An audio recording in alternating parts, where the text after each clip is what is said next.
حاصل کرنا چاہیے. لوگوں پر لازم ہے کہ ان کی تعظیم و تقریم کریں, اکرام و احترام کریں. یہ ساری باتیں امام ابن قیم نے لکھی ہیں اپنے زمانے میں. سوچئے آج لوگ کتنے بگڑ جائیں گے. امام ابن قیم کے زمانے میں حالت تھی کہ کچھ لوگ چند دن کی عبادت کر کے ایسا سمجھنے لگتے تھے.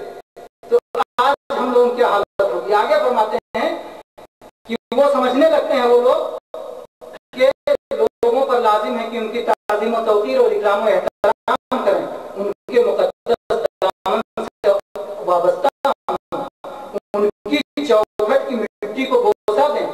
اور وہ یہ سمجھنے لگتے ہیں کہ اللہ کے نزدیک ان کا یہ مقام بن گیا ہے کہ اگر کوئی ان کی عیب گیری کرے تو اس سے انتقام لینا چاہیے.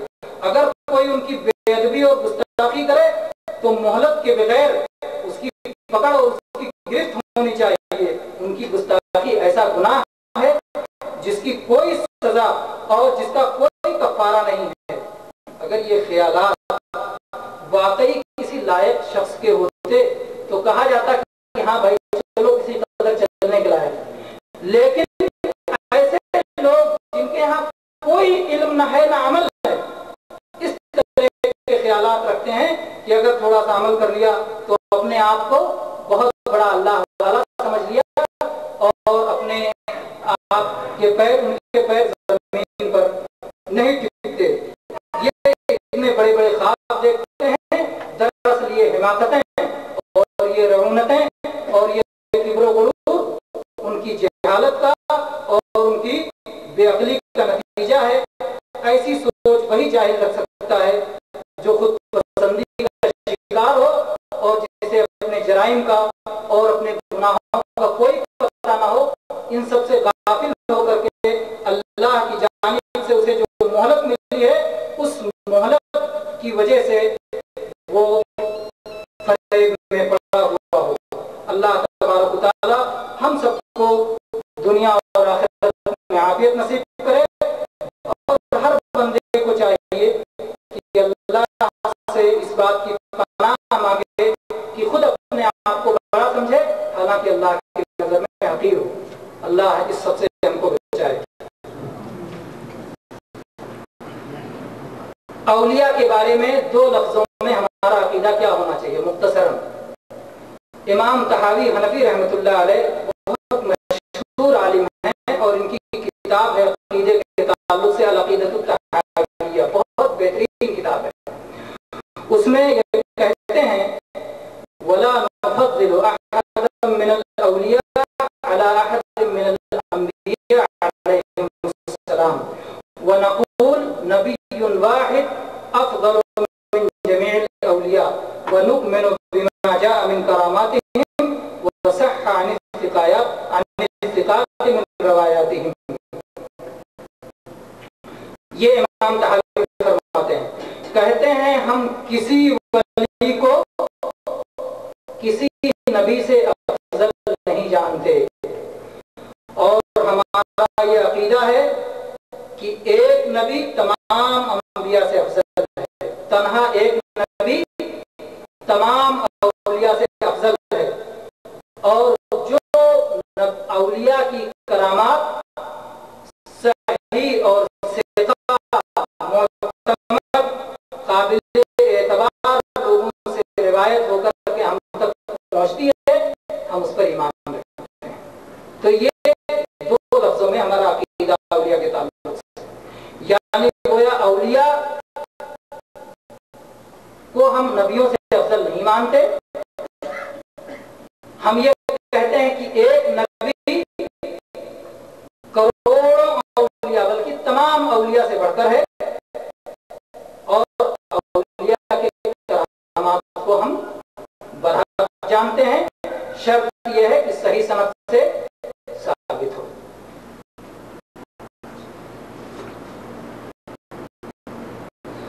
کرامت کے شرائط اور ضوابط کیا ہیں؟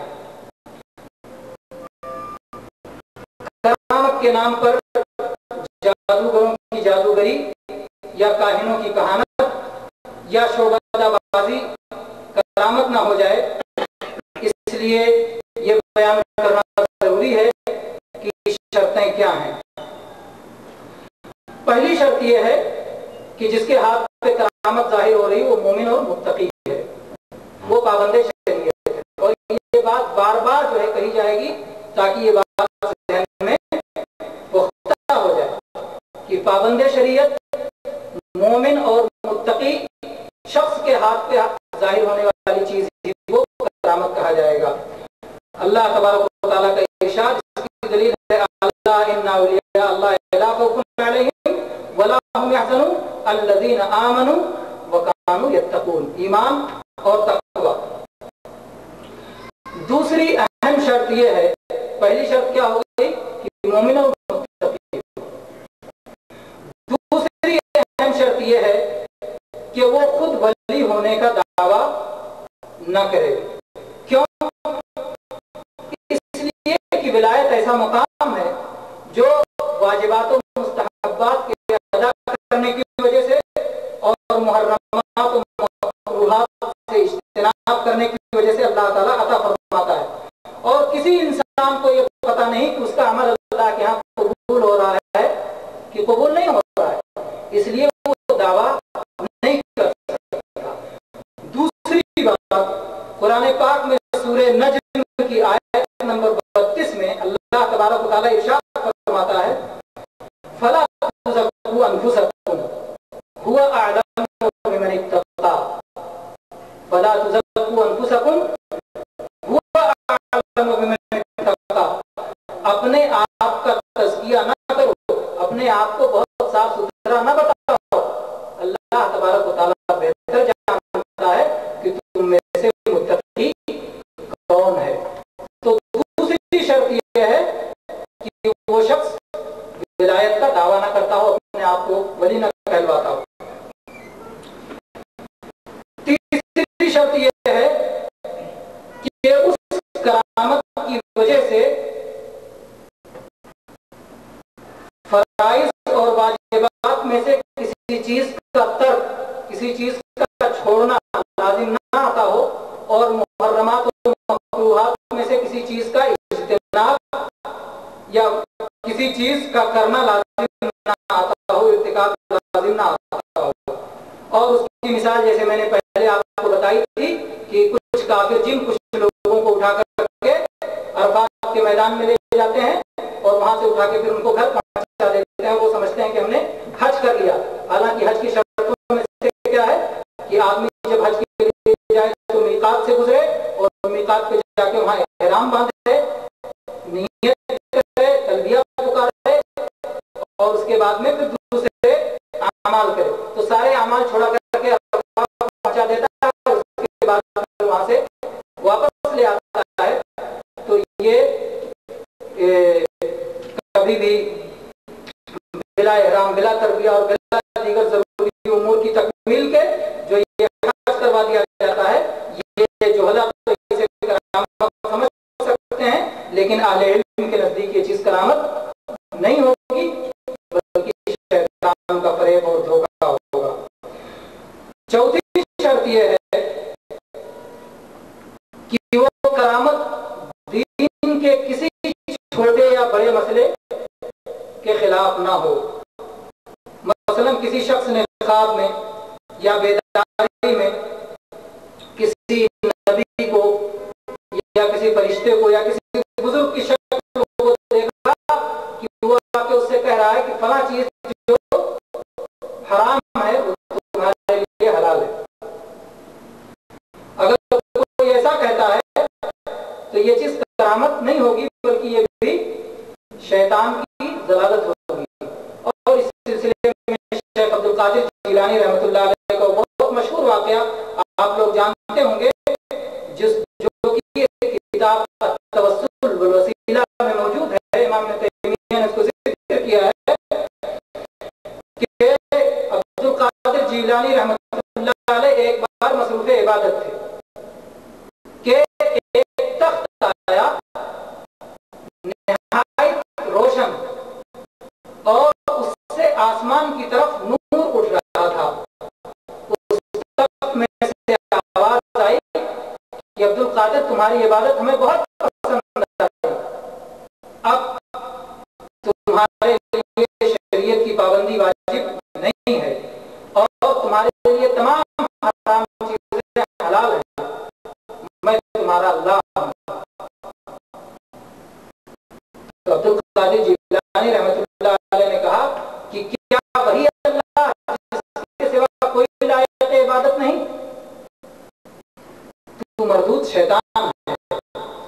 اللہ کے نبی صلی اللہ علیہ وسلم کو جب شریعت کی پابندی سے چھٹی نہیں ملی تو ہم جیسے لوگ کون ہوتے ہیں؟ یہ سننا تھا کہ وہ ساری روشنی ظلمت میں تبدیل ہو گئی اور شیطان وہاں سے رفو چکر ہو گیا. تو میرے بھائی اس طرح سے شیطان کتنے جو ہے جاہلوں کو گمراہ کیا ہوگا کہ جو لوگ نہیں سمجھتے ہیں کہ کرامت کس کو کہتے ہیں.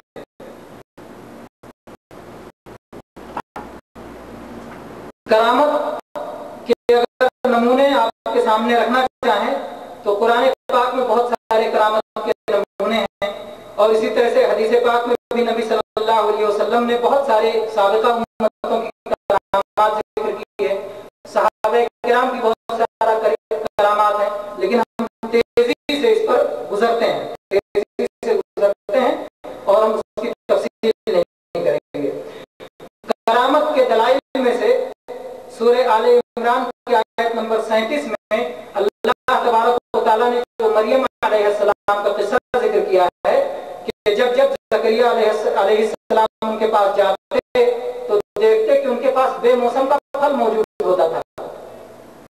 سردیوں میں گرمی کے موسم کا پھل اور گرمیوں میں سردی کا پھل. تو پوچھتے کہاں سے آیا تو کہتی کہ اللہ کے پاس سے آیا.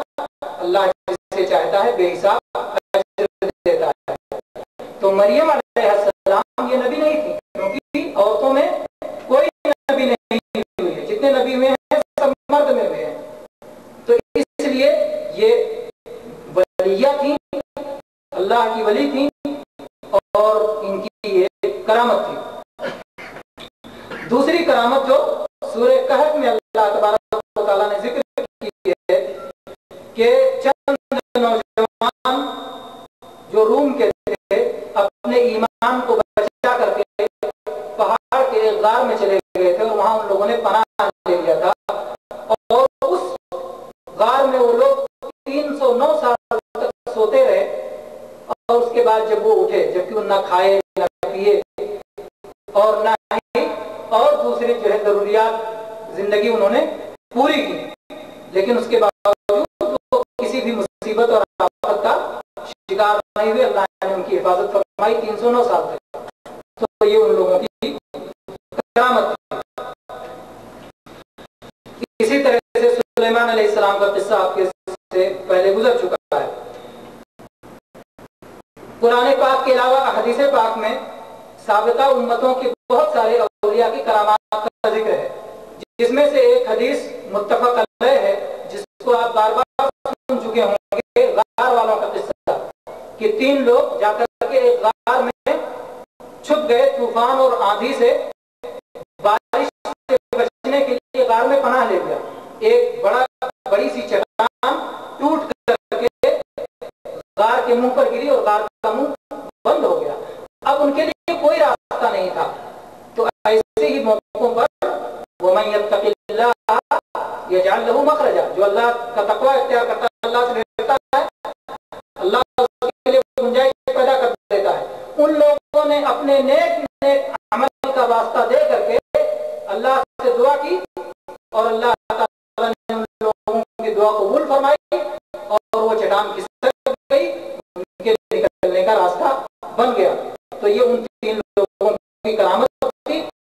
اس سے معلوم ہوتا ہے کہ کرامات اولیاء برات ہے. اسی طرح سے صحیح مسلم شریف کی وہ حدیث ہے جس میں جناب محمد رسول اللہ صلی اللہ علیہ وسلم نے بیان فرمایا کہ ایک آدمی ایک چٹیل میدان سے گزر رہا تھا کہ اس سے بادلوں میں آواز آئی کہ اے بادل جاؤ فلاں شخص کے باغ کو سیراب کر کے آؤ, جہاں وہاں پانی برسا کے آؤ. یہ بادل کے پیچھے چلنے لگا. بادل جا کر کے ایک پہاڑی پر پورا بادل برس گیا اور وہاں سے بہت ساری نالیاں نکلتی تھیں. سارا پانی اکٹھا ہو کے ایک نالی سے ایک طرف بہتا ہوا چلا گیا. یہ آدمی اس نالی کے پیچھے پیچھے گیا, دیکھا تو ایک آدمی پھاوڑا لیے ہوئے کدال لیے ہوئے اپنے باغ کی نالی درست کر رہا ہے اور ہر پودے تک, ہر پیڑ تک, ہر درخت تک پانی پہنچا رہا ہے پوچھا کہ اے اللہ کے بندے تمہارا نام کیا ہے؟ کہا میرا فلاں نام ہے۔ تو اس نے کہا آخر بھائی تم میرا نام کیوں پوچھتے ہو، بتاؤ مجھے۔ تو کہا نام اس لیے پوچھتا ہوں کہ میں نے آج ایک عجیب چیز دیکھی، میں نے دیکھا کہ بادل میں آواز آئی کہ جا کے فلاں شخص کے جو ہے باغ میں پانی برسا کے آؤ، آخر تم اس باغ میں کرتے کیا ہو؟ اس شخص نے کہا کہ جب اس باغ میں پھل آتا ہے تو میں اس پھل کے 3 حصے کرتا ہوں، ایک حصے کو میں اسی باغ میں پھر لگا دیتا ہوں، اور ایک حصے کو میں خود کھاتا ہوں اور میرے اہل و عیال کھاتے ہیں، اور ایک حصے کو میں غریبوں پر، یتیموں پر اور مسکینوں اور محتاجوں پر صدقہ و خیرات کر دیتا ہوں۔ تو باغ کے 3 حصے، ایک حصہ صدقہ و خیرات پر، ایک حصہ خود اپنے اہل و عیال کے لیے، اور ایک حصہ خود اسی باغ میں وہ شخص لوٹا دیتا ہے۔ یہ صحیح مسلم میں ہے، اور یہ گویا اس مومن کسان کی کرامت ہے۔ اسی طرح سے جریج کا واقعہ بھی آپ جانتے ہوں گے، یہ بھی صحیح مسلم کی روایت ہے کہ ایک جریج نامی ایک شخص عبادت گزار تھے، اور وہ انہوں نے باہر نکل کر کے اپنی عبادت گاہ بنا رکھی تھی۔ ان کی ماں ان سے ملنے کے لیے آیا کرتی تھی، بات کیا کرتی تھی۔ ایک دن یہ نماز میں مشغول تھے، ماں نے جب پکارا تو انہوں نے سوچا کہ نماز چھوڑ کے ماں کو کیسے جواب دوں، نماز میں لگے رہے۔ ماں بد دعا کر کے چلی گئی، اور اس کے بعد میں اس بد دعا کا نتیجہ نکلا، ماں نے کہا کہ اللہ مجھے زانیوں کا چہرہ دکھائے۔ ایک زناکار اور فاحشہ عورت نے جو کہ ایک چرواہا سے زنا کروا کے حاملہ ہو گئی، اس نے الزام لگایا کہ یہ جو میرے پیٹ سے جو بچہ ہوا ہے یہ جریج کا ہے۔ لوگ آئے اور اپنے پھاوڑوں اور کدال سے ان کے عبادت گاہ کو توڑنے لگے۔ اتر کے انہوں نے پوچھا کہ بھائی بات کیا ہے، کیوں میری عبادت گاہ کو تم توڑ رہے ہو؟ تو ان لوگوں نے کہا تم بڑے عبادت گزار متقی دیندار بنتے ہو، حالانکہ تم نے فلاں عورت سے زنا کیا۔ کہا کہ وہ عورت کہاں ہے، وہ بچہ کہاں ہے؟ بلایا گیا، انہوں نے وضو کی، 2 رکعت صلاۃ ادا کی، اور اس کے بعد میں اس بچے کے پیٹ میں پہنچ کے پوچھا کہ بچہ تیرا باپ کون ہے؟ بچے نے کہا کہ میرا باپ فلاں چرواہا ہے۔ تو لوگوں پر جب حقیقت کھل گئی تو لوگوں نے کہا کہ ہم آپ کی عبادت گاہ دوبارہ سونے یا چاندی سے جیسے آپ کے سے تعمیر کر دیتے ہیں۔ تو انہوں نے کہا نہیں، میری مٹی کا رہنے دو۔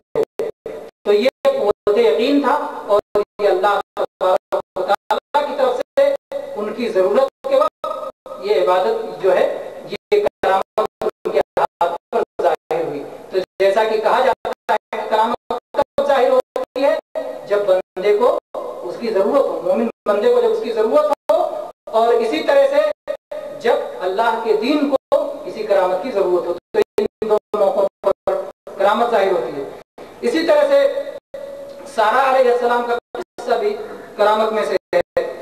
اسی طرح سے صحیح بخاری کی وہ حدیث جس میں اللہ کے نبی صلی اللہ علیہ وسلم نے بنی اسرائیل کے ایک شخص کا واقعہ ذکر کیا ہے کہ اس نے ایک آدمی سے 1000 دینار ادھار لیا، اور اس کے بعد اس آدمی نے کہا کوئی گواہ لاؤ، کہا اللہ گواہ ہے، کہا کوئی کفیل اور ضامن لاؤ، کہا اللہ کفیل ہے۔ اس نے 1000 اسے دے دیا، وقت دیا کہ فلاں دن آ کر کے یہ دینا ہے۔ جب اس دن آیا، اس کے اور اس کے بستی تک پہنچنے کے درمیان میں ندی حائل تھی، دریا حائل تھا، پہنچا اس دن اتفاق سے کوئی کشتی نہیں ملی۔ اب کیا کرے، اس دن وعدہ تھا اسی دن پہنچتا ادا کرنا تھا۔ تو اس نے ایک لکڑی لی، لکڑی میں سوراخ کیا اس میں 1000 دینار رکھ دیا، ایک ساتھ میں خط رکھ دیا کہ میرے بھائی میں آیا، کشتی تلاش کی، کشتی نہیں ملی، لیکن میں نے اللہ کو گواہ بنا کر کے چونکہ وعدہ کیا تھا اس لیے میں دے رہا ہوں، اور اللہ سے پہنچائے گا۔ وہ آدمی بھی انتظار میں دریا تک آیا تھا کہ میرا ساتھی جو مجھ سے قرض لے گیا ہے آج لے کے آئے گا اور میں یہاں وصول کر لوں گا۔ پہنچا، انتظار کرتے کرتے جب وہ تھک گیا، کہا شاید نہیں آئے گا، ایک لکڑی بہتی ہوئی آ رہی تھی، اس کو اٹھایا، کہا چلو یہ کسی کام آئے گی، اس کو لیتا گیا، اور جب گھر پہ چیرا تو اس میں اس کا خط نکلا اور وہ پیسہ نکلا۔ لیکن اس شخص نے اس پر بھروسہ نہیں کیا کہ 1000 دینار دریا میں ڈال دیا ہوں تو مجھے جانے کی ضرورت نہیں، دوبارہ پھر 1000 لیا، اور اس کے بعد میں اس نے کشتی کی، اس کے ساتھی کے پاس پہنچا اور پہنچ کر کے کہا کہ بھائی اس دن مجھے کشتی نہیں ملی تھی اور یہ لو تمہارا 1000 لے کے آیا۔ اس نے دعویٰ نہیں کیا کہ میں جو ہے کرامت دکھا کر کے بھیج دیا ہوں تمہارے پاس، تو اس نے کہا یہ 1000 تمہارا لے کے آیا۔ اس نے کہا بھائی تم نے کسی اور طریقے سے مجھے بھیجا تھا؟ کہا کہ ہاں بھیجا تھا۔ کیا ہوا، آپ کو مل گیا ہے؟ کہا ہاں مجھے مل گیا ہے، ایسا ایسا واقعہ اس نے تفصیل بتائی۔ تو اس طرح سے وہ شخص جو اللہ تبارک و تعالیٰ پر اتنا توکل کرنے والا تھا، اللہ تبارک و تعالیٰ نے اس کے ہاتھوں پر کرامت ظاہر کی۔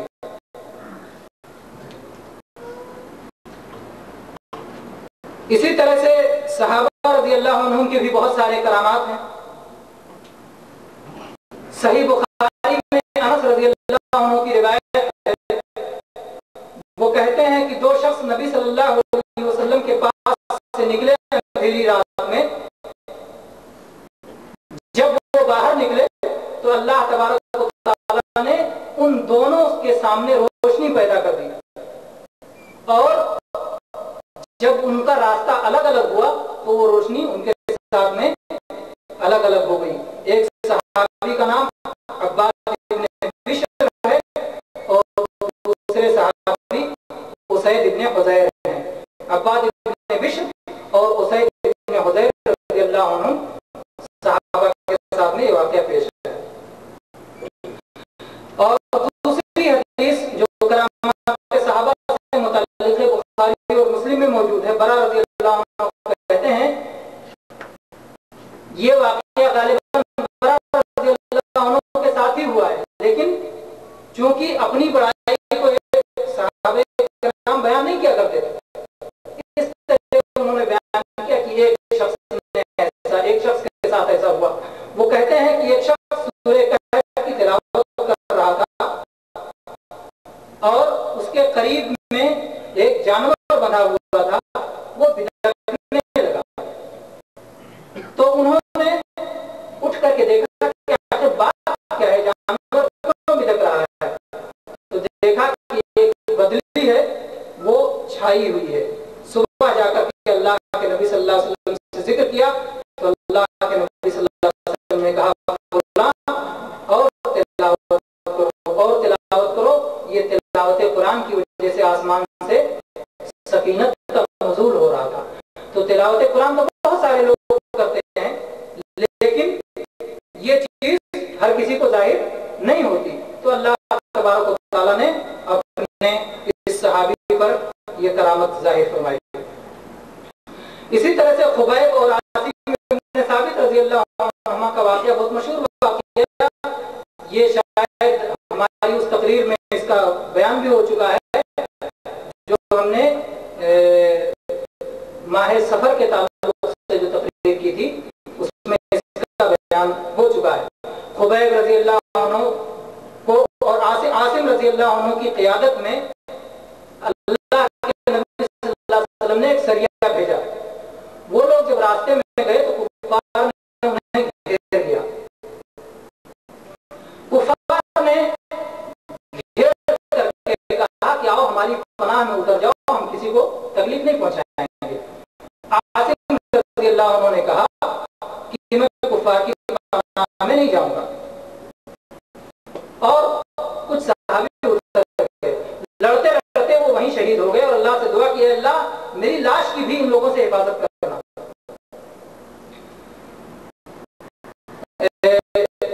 دوسرے صحابی اتر گئے، زید اور خبیب رضی اللہ عنہ، ان لوگ جب وہ اتر گئے ان کی پناہ میں تو ان لوگوں نے ان کو بھی پناہنا شروع کیا، باقی صحابہ کو، تو باقی صحابہ بھی لڑ کر کے شہید ہو گئے، اور 2 صحابی کو ان لوگوں نے گرفتار کر لیا۔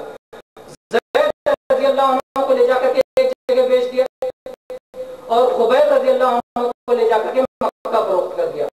خبیب رضی اللہ عنہ کو جس گھر میں قید کیا گیا تھا، اس گھر کی عورت بیان کرتی ہیں کہ ان کے قید میں انگور اور دوسرے بہت سارے پھل آیا کرتے تھے جو کہ اس وقت مکہ میں نہیں پائے جاتے تھے۔ ظاہر ہے یہ اللہ تعالیٰ کی طرف سے ان کی کرامت تھی، اور اسی طرح سے عاصم بن ثابت رضی اللہ عنہ کی کرامت میں سے یہ ہے کہ جب مکہ والوں کو یہ پتا چلا کہ عاصم کو تو شہید کر کے وہیں چھوڑ آئے ہیں، تو ان لوگوں نے کہا کہ ان کی لاش تو حاصل کر لی جائے، کیونکہ بدر میں انہوں نے بہت سارے کفار کو قتل کیا تھا، تو کہا اس طرح سے اپنے دل کے غصے کو بجھایا جائے گا، ان کی لاش کی بے حرمتی کی جائے گی۔ جب وہاں پر ان کی لاش لینے گئے تو اللہ تبارک و تعالیٰ نے بھیڑوں کی ٹیم بھیج دی تھی، بہت سارے بھیڑ چھا گئے لاش پر، اور وہ لوگ لاش اٹھا نہیں سکے۔ تو اس طرح سے مرنے کے بعد بھی اللہ تبارک و تعالیٰ اپنے اولیاء کی حفاظت کرتا ہے۔ طفیل بن عمرو الدوسی رضی اللہ عنہ جو ایک صحابی ہیں، ان کی بھی کرامت سیرت کی کتابوں میں موجود ہے۔ چنانچہ زاد المعاد میں حافظ ابن قیم رحمہ اللہ نے ان کا پورا واقعہ ذکر کیا ہے، اور اس کے بعد میں آخر میں ان کے واقعے کے فوائد میں سے لکھا ہے کہ کرامات اولیاء برحق ہے۔ یہ آئے طفیل ابن عمرو الدوسی رضی اللہ عنہ جب مکہ پہنچے تو مکہ والوں نے کہا کہ ہمارے یہاں ایک محمد نامی شخص ظاہر ہوا ہے، اسے ذرا بچ کے رہنا۔ وہ باپ بیٹے میں اور شوہر بیوی میں جدائی ڈال دیتا ہے۔ انہوں نے کانوں میں روئی ڈال لی اور دور دور رہنے لگے کہیں آواز نہ پہنچ جائے، لیکن ایک بار نبی صلی اللہ علیہ وسلم مسجد حرام میں صلاۃ پڑھ رہے تھے اور کچھ آواز پہنچ گئی، جیسے آج لوگ کہتے ہیں وہابیوں سے ذرا بچ کے رہنا، کتابوں و سنت کی کوئی بات دل میں اثر نہ کر جائے۔ بہرحال تو عاصم طفیل ابن عمرو دوسی رضی اللہ عنہ ان کے کان میں نہ چاہنے کے باوجود چند الفاظ پڑھ گئے۔ انہوں نے کہا یار میں عقل و ہوش والا آدمی ہوں، اللہ نے مجھے عقل دی ہے، اور میں شاعر بھی ہوں، تو کیوں نہ ایسا کروں میں خود سنوں؟ میں کتنا بیوقوف ہوں کہ دوسروں کے کہنے سے میں آ گیا اور میں نے کان میں روئی ڈال دی۔ چنانچہ انہوں نے روئی نکال دی اور رسول اللہ صلی اللہ علیہ وسلم کے پاس پہنچے، اور آپ نے کہا کہ آپ کیا تعلیم دیتے ہیں، وہ تعلیم آپ مجھ پر پیش کیجیے۔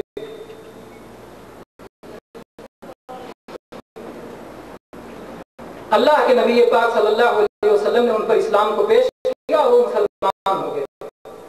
انہوں نے کہا کہ اللہ کے نبی صلی اللہ علیہ وسلم میں اپنی قوم کو بھی اسلام کی دعوت دینا چاہتا ہوں، آپ میرے لیے دعا کیجیے کہ اللہ تعالیٰ مجھے کوئی نشانی عطا فرمائے۔ اللہ کے نبی صلی اللہ علیہ وسلم نے دعا کی کہ اللہ انہیں کوئی نشانی دے۔ چنانچہ جب وہ چلنے لگے تو ان کی پیشانی پر ایک نور چمکنے لگا، اللہ تعالیٰ کی طرف سے یہ نشانی ان کے لیے ظاہر ہوئی۔ انہوں نے سوچا کہ کہیں ایسا نہ ہو کہ پیشانی پہ جو یہ نور چمک رہا ہے کفار کہیں کہ ایک عیب ہو گیا ہے چہرے پر، اور چونکہ تو نے ہمارے بتوں سے انحراف کیا ہے اس لیے تجھے یہ عیب ہو گیا ہے۔ انہوں نے اللہ سے دعا کی کہ اے اللہ اس کو ہٹا کر کے کسی اور جگہ کر دے، تو چنانچہ وہ نور وہاں سے ہٹ کر کے ان کی لاٹھی کے سرے پہ ہو گیا، اور جب یہ پہنچے اپنے گھر پہنچے ظاہر تھی، اور اس کے بعد انہوں نے اپنے باپ سے جب ملاقات کی تو کہا آپ سے ہمارا کوئی تعلق نہیں، بیوی سے ملاقات کی آپ سے ہمارا کوئی تعلق نہیں، بیٹے سے ہمارا کوئی تعلق نہیں۔ کہا کیوں، بات کیا؟ کہا کہ میں نے محمد صلی اللہ علیہ وسلم کا دین قبول کر لیا۔ کہا لوگوں نے کہا جو آپ کا دین وہی ہمارا۔ تو چنانچہ پورا قبیلہ دوس کا مسلمان ہو گیا۔ آپ کا قبیلہ دوس کسی علاقے میں رہا کرتا تھا جس میں آپ لوگ آسا میں۔ تو یہاں پر آپ دیکھیے کہ اللہ تبارک و تعالیٰ نے ان کے ہاتھ پر جو کرامت ظاہر کی وہ کس لیے؟ کیونکہ دین کو اس کی ضرورت تھی۔ تو بندے کو ضرورت ہو یا اللہ کے دین کو ضرورت ہو، اس وقت اللہ تبارک و تعالیٰ حق کو غالب کرنے کے لیے کرامت ظاہر کرتا ہے، اور رسول کا اتباع اس کا سبب ہے اور اس کا نتیجہ ہے حق کی فتح۔ اور اس کے برخلاف جو شیطانی کرامتیں ہوتی ہیں اس کا نتیجہ رسول کی مخالفت اور جو ہے حق بلکہ باطل کی فتح اس کا نتیجہ ہوتا ہے۔ اسی طرح سے تابعین کی کرامات میں اویس قرنی رحمۃ اللہ علیہ بہت مشہور تابعی ہیں۔ صحیح مسلم میں ان کی کرامات کا ذکر کیا گیا ہے کہ وہ اپنی والدہ کے ساتھ بڑے ہی جو ہے نیک سلوک کرنے والے تھے، والدہ کے بڑے خدمت گزار تھے، اور ان کے بدن پہ سفید داغ تھا۔ انہوں نے اللہ سے دعا کی تو اللہ تعالیٰ نے ان کے سارے داغ کو ختم کر دیا، صرف معمولی سی نشانی اس کی باقی رہ گئی تھی۔ تو ان کے بارے میں اللہ کے نبی صلی اللہ علیہ وسلم نے عمر رضی اللہ عنہ سے فرمایا تھا کہ اگر وہ ملیں گے تو ان سے کہنا ہمارے لیے اللہ سے استغفار کرو۔ تو اس طرح سے تابعین کی یہ کرامت بھی صحیح احادیث سے ثابت ہے۔ معتزلہ ایک گمراہ فرقہ ہے، وہ لوگ کرامت کا انکار کرتے ہیں۔ یہ سارے جو ہے کرامات کے نمونے آپ کے سامنے رکھے گئے تاکہ آپ یہ جان جائیں کہ کرامت بالکل برحق ہے، اور اہل سنت والجماعت، سلفی، اہل الحدیث، اہل الاثر، یہ سارے لوگ کرامت کو مانتے ہیں کیونکہ وہ کتاب و سنت کے متبع ہیں۔ البتہ جو کتاب و سنت سے منحرف ہیں وہ کرامت کی تردید کرتے ہیں، جیسے معتزلہ، اور یہ کیا کہتے ہیں کہ اگر کرامت کو برحق مان لیا جائے تو نبی کے ہاتھ میں بھی خلاف عادت چیز ظاہر ہوتی ہے، ولی کے ہاتھ میں بھی ظاہر ہوتی ہے، تو پھر کیسے پتہ چلے گا کہ نبی کون ہے ولی کون ہے؟ تو یہ تو جواب اس کا واضح ہے کہ نبی اپنے نبی ہونے کا دعویٰ کرتا ہے، جبکہ ولی اپنے نبی ہونے کا دعویٰ نہیں کرتا۔ اگر وہ نبی ہونے کا دعویٰ کرے تو ولی رہ جائے گا، تو وہ جھوٹا کذاب اور دجال ہو جائے گا، تو وہ ولی نہیں رہ جائے گا۔ اب بعض لوگوں نے بہت ہی زیادہ افراط سے اور غلو سے کام لیا ہے کرامت کے تعلق سے۔ اس غلو میں جو ہے چند چیزیں، چند نمونے آپ کے سامنے ہم رکھتے ہیں۔ وہ کرامت کے نمونے ہم نہیں دکھائیں گے آپ کو، ہم فقہ میں، مسائل میں، کورٹ کے فیصلے میں جو لوگوں نے غلو کیا ہے کرامت کو دیا ہے وہ ہم آپ کو بتائیں گے۔ فقہ میں یہ بات لکھی ہوئی ہے کہ اگر کوئی شخص عادتاً کسی غیر ممکن چیز کا دعویٰ کرے جو صرف کرامت ہی سے ممکن ہے، تو صحیح بات کیا ہے کہ اس کو قبول نہیں کیا جائے گا۔ اور یہی چیز جو ہے، جو فقہی موسوعہ ہے، موسوعۃ الفقہیہ، جو تمام جو ہے اہل سنت کے مذاہب کی فقہ کو اس میں جمع کیا ہے، اور اسی طرح سے فقہ شافعی کی کتاب مغنی المحتاج میں بھی یہ بات بیان ہے کہ اگر کوئی شخص ایسی بات کہے جو صرف کرامت ہی سے ممکن ہے تو اس کی بات لغو ہوگی، اس کی بات تسلیم نہیں کی جائے گی۔ صحیح بات یہی ہے۔ جیسے مثلا دو شخص یہاں بیٹھ کر کے